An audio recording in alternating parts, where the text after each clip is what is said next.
Welcome back guys, we are back with our new video. LIC housing finance का chart आप सबके सामने open किया हुआ है। जैसा कि आप सबको पता है, हमने एक नई सीरीज़ की शुरुआत की है। उस सीरीज़ का पार्ट 8 है ये। हम डेली इस सीरीज़ में क्या होने वाला है, हम डेली आपके लिए एक नया स्टॉक की एनालिसिस करेंगे। वीकली चार्ट पे, डेली चार्ट पे, आवरली चार्ट पे हम इसको एनालिसिस करेंगे सो दैट आप सीख पाएँ, आपका नज़रिया बदल पाए किसी भी स्टॉक को देखने का कि स्टॉक कैसे मोमेंटम कर रहा है, क्या स्टॉक में प्राइस एक्शन इस टाइम बन रहा है। अगर आप ऐसी ही सीरीज़ देखना चाहते हैं, सीखना चाहते हैं, तो हमारे चैनल पर नए हैं तो ज़रूर सब्सक्राइब करें, बेल आइकन को ज़रूर दबाएं सो दैट आप आने वाली कोई भी वीडियो मिस ना कर पाएँ। तो चलते हैं चार्ट पर। एलआईसी हाउसिंग फाइनेंस का चार्ट आपके सबके सामने ओपन किया हुआ है। वीकली टाइम फ्रेम हमने आप सबके सामने ओपन किया हुआ है। अब यहाँ पे क्या हमें देखने को मिल रहा है, वीकली टाइम फ्रेम में आप जैसा कि देख पा रहे हैं, हमें एक प्राइस एक्शन देखने को मिल रहा है जो यहाँ से प्राइस हायर हाइज बना रहा है। हायर हाइज क्या होते हैं, अगर आपको नहीं पता तो हमने वीडियो में एक्सप्लेन किया हुआ है। लास्ट की 3-4 वीडियोस आप देखेंगे, उसमें higher highs, lower lows, higher lows, lower highs हमने एक्सप्लेन किया। बहुत ही अच्छा टॉपिक है, बहुत कुछ सीखने को मिलेगा आपको उस टॉपिक से। तो ये हायर हाइज बना रहा है। हायर हाइज क्या होता है, मैं आपको शॉर्ट में एक्सप्लेन करता हूँ। यहाँ पे प्राइस ने एक हायर लॉस बना रहा है, सॉरी, यहाँ पे प्राइस ने एक लो लगाया, प्राइस ने एक फिर यहाँ पे हाई लगाया, उसके बाद ये प्राइस ने लो लगाया। अब ये लो इस लो से ऊपर है, इस लो से ये लो ऊपर है, तो ये हायर लो हुआ। अगेन ये अगला लो ये लगा, क्योंकि प्राइस इसके बाद ऊपर चला गया, तो ये भी हायर लो लगा। तो यानी कि 3 हायर लो हो गए। तो यहाँ पे हम एक ट्रेंड लाइन बना सकते हैं, क्योंकि एक सपोर्ट हो गया। कैसे सपोर्ट हो गया, हमें कैसे पता लगा, हमने यहाँ एक ट्रेंड लाइन बनाई, हमें पता लगा कि ये तो एक सपोर्ट है। यानी कि हायर लॉस बन रहे थे, लॉस ऊपर बन रहे थे, हायर लॉस बन रहे थे, प्राइस अप ट्रेंड कहलाता है। इसमें अप ट्रेंड हमें देखने को मिल रहा है और ये एक सपोर्ट मिल गया, अप ट्रेंड ही है, प्राइस ऊपर जा रहा है, जैसे कि आप ट्रेंड लाइन से भी देख पा रहे हैं। अगला क्या है, अगला जो हमें रेजिस्टेंस जो हमें देखने को मिल रहा है, वो आप देखेंगे वीकली टाइम फ्रेम का चार्ट है। 2018 से लेके 2024 अभी चल रहा है, 2023, यानी कि तकरीबन 4 से 5 साल का ब्रेकआउट हुआ है। 4 से 5 साल का ब्रेकआउट बहुत बड़ा ब्रेकआउट कहलाता है। 4-5 साल बाद मार्केट ने इस रेंज को तोड़ा है। कौन सी रेंज, यहाँ देखेंगे, थोड़ा सा यहाँ ध्यान से देखेंगे, इस जो कैंडल की बॉडी है, ये जो कैंडल है, मैं आपको जूम करके दिखाता हूँ, एक सेकेंड, फाइन। इस कैंडल की जो बॉडी है ना, यहाँ पे हम एक ट्रेंड लाइन मार्क करेंगे इस कैंडल की बॉडी पे। क्यों इस कैंडल की बॉडी पे, क्योंकि यहाँ एक एक्यूरेट हमें देखने को मिल रही है, दिखाता हूँ। इस कैंडल की बॉडी से ये वीक आई, यहाँ पे प्राइस ने रेजिस्टेंस लिया, यानी कि 1 2, यहाँ पे रेजिस्टेंस लिया 3, एंड यहाँ पे ब्रेकआउट हुआ 4, यानी कि फोर्थ टाइम में ब्रेकआउट हो गया। अब यहाँ पे हम एक और चीज़ हम ध्यान देंगे कि हमने बॉडी से तो मैच कर दिया। अब जो अगली ट्रेंड लाइन, एक देखो, मैं आपको एक छोटी सी चीज़ एक्सप्लेन करता हूँ, हर वीडियो में मैं आपको बताता हूँ।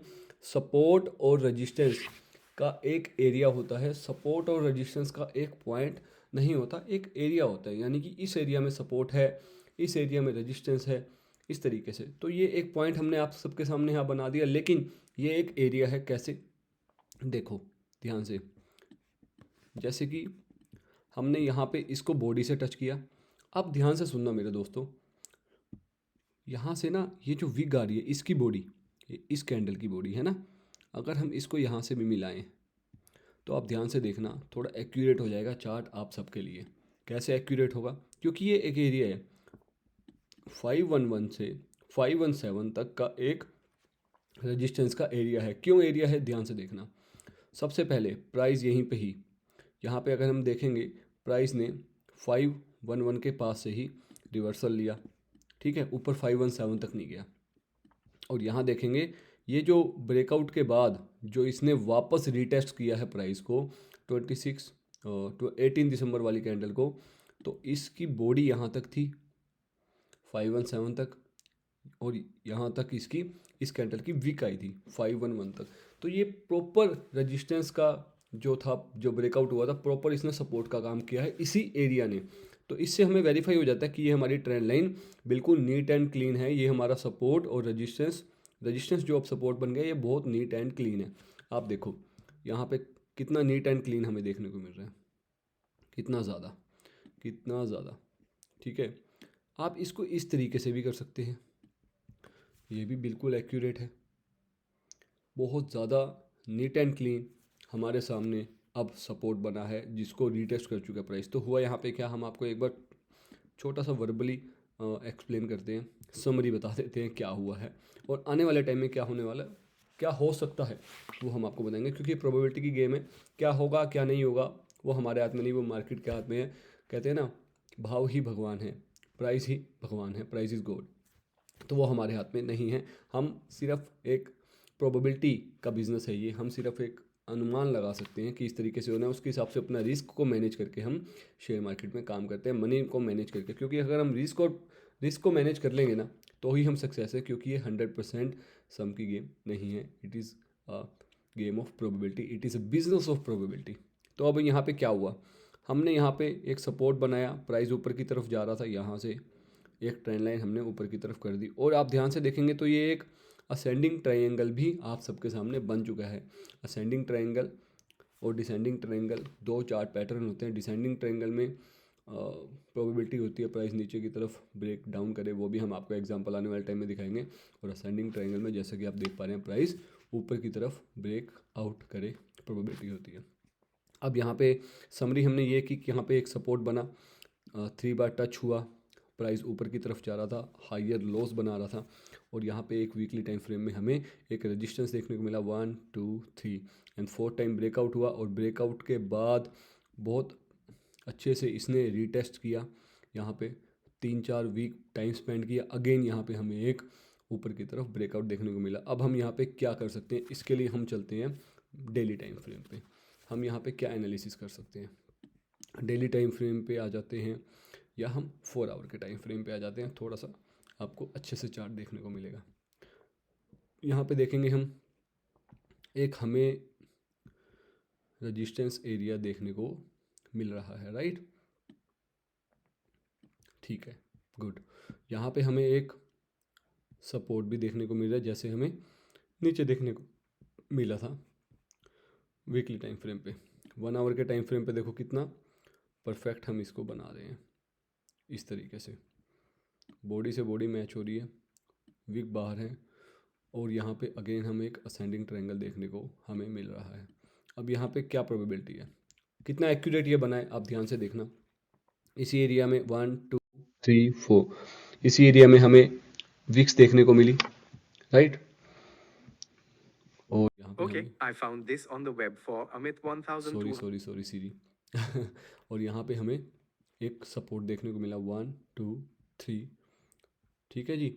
सपोर्ट और रेजिस्टेंस हमें देखने को मिल चुका है। अब यहाँ क्या हो सकता है, क्या प्रोबेबिलिटी है, प्रोबेबिलिटी ये है, 4 आवर के चार्ट पे चलते हैं। प्रोबेबिलिटी ये है कि हमें बार बार नीचे से बाइंग देखने को मिल रही है, प्राइस ऊपर की तरफ जा रहा है। हम यहाँ पे क्योंकि अप ट्रेंड चल रहा है तो हम कोशिश करेंगे कि हम बाइंग मोमेंटम की ट्रेड देखें जिसकी प्रोबेबिलिटी ज़्यादा है, हम उसकी ही एनालिसिस करें। तो यहाँ पे एक प्रोबेबिलिटी ये बनती है, क्योंकि हमने बाइंग की तरफ ही जाना है, तो प्रोबेबिलिटी फ़िलहाल ये बनेगी कि हम यहाँ से एक अच्छी वॉल्यूम से 1 डे के टाइम फ्रेम में, क्योंकि वीकली चार्ट पे हम एनालिसिस कर रहे थे, एक यहाँ पे ब्रेकआउट हमें देखने को मिले। और ब्रेकआउट देखने को मिले उसके साथ ही हमें ट्रेड नहीं लेना है। जैसे कि यहाँ हमें ब्रेकआउट देखने को मिला था, उसके बाद 1 डे के टाइम फ्रेम में प्राइस ने 4 हफ्ते यहाँ पे कंसोलिडेट किया था, ठीक है जी। उसके बाद प्राइस ने यहाँ पे ब्रेकआउट दिया था, यहाँ पे रीटेस्ट आया था। तो ऐसे ही यहाँ पे प्राइस ऊपर की तरफ ब्रेकआउट करे, 1-2 दिन कंसोलिडेट करे, रीटेस्ट के लिए आए, ब्रेकआउट करे, कंसोलिडेट करे, रीटेस्ट के लिए आए, एंड देन हम फिर उसके लिए आगे एंट्री बनाएं और ऊपर तक इसके लिए फिर हम आगे प्रोबेबिलिटी सोच सकते हैं। लेकिन ऊपर तक क्यों, मैं आपको बताता हूँ। वहाँ ऊपर कहाँ तक, ऊपर के लेवल्स हम कैसे इसको डिफाइन करेंगे। अगेन हम वीकली टाइम फ्रेम पे चलेंगे, क्योंकि एंट्री के लिए हम डेली टाइम फ्रेम पे आए थे। वीकली टाइम फ्रेम पे चलेंगे हम, यहाँ पे थोड़े से एक बार रजिस्टेंस ड्रॉ करते हैं। जैसे कि हमने पहले सीखा था, अब हम यहाँ पे देखेंगे स्विंग हाइज कौन से हैं। स्विंग हाइज क्या होता है, जहाँ से प्राइस ने पहले एक रिवर्सल लिया था या एक रेजिस्टेंस और सपोर्ट का काम किया था। पहले हम यहाँ यहाँ देख पा रहे हैं, यहाँ पे 1 2 3, यहाँ से प्राइस ने एक बहुत बड़ा टर्न लिया था, ये एक स्विंग हाई है, राइट। जहाँ पे प्राइस अभी फ़िलहाल आने वाला है या आ चुका है हम कह सकते हैं, ये एक स्विंग हाई है, ठीक है जी। बॉडी से कर लेते हैं, यह एक स्विंग हाई है। तो यहाँ पे जब हमें ये 2-3 रेजिस्टेंस देखने को मिलेंगे ना, उसके बाद प्राइस यहाँ तक 691.50 तक मूव कर सकता है, विच इज़ अ स्ट्रॉन्ग या लास्ट स्विंग हाई हम इसको बोल सकते हैं। अगर ये ऑल टाइम है तो हम एक बार चेक भी करते हैं,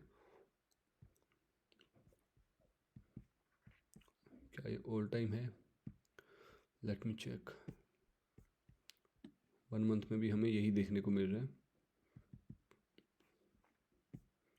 यस, ये ऑल टाइम हाई है LIC हाउसिंग फाइनेंस का, राइट। तो ऑल टाइम हाई की तरफ हम जा सकते हैं। और लास्ट काफ़ी वीक से आप देखो, काफ़ी मंथ से एक बाइंग में ही LIC हाउसिंग फाइनेंस चल रहा है। 319 का जब इसने लो लगाया था 2023 अप्रैल में, है ना। तो उसके बाद सारी हमें बुलिश कैंडल्स ही देखने को मिल रहे हैं। और अगर हम मंथली में भी देखें तो हमारा वेरीफाई हो जाता है कि यहाँ पे भी एक स्ट्रॉन्ग जो है वो रेजिस्टेंस है। उसके बाद जो ऊपर वाला रेजिस्टेंस ये मेन है, जिसको हम स्विंग हाई भी कह सकते हैं या ऑल टाइम हाई भी कह सकते हैं। तो इस तरीके से हमने बड़े सिंपल तरीके से सपोर्ट और रेजिस्टेंस ड्रॉ करके इसको एनालिसिस किया। और ये काफ़ी टाइम से बाइंग में ही है, तो हम इसमें प्रोबेबिलिटी है कि हम इसमें बाइंग की ही ट्रेड देखेंगे।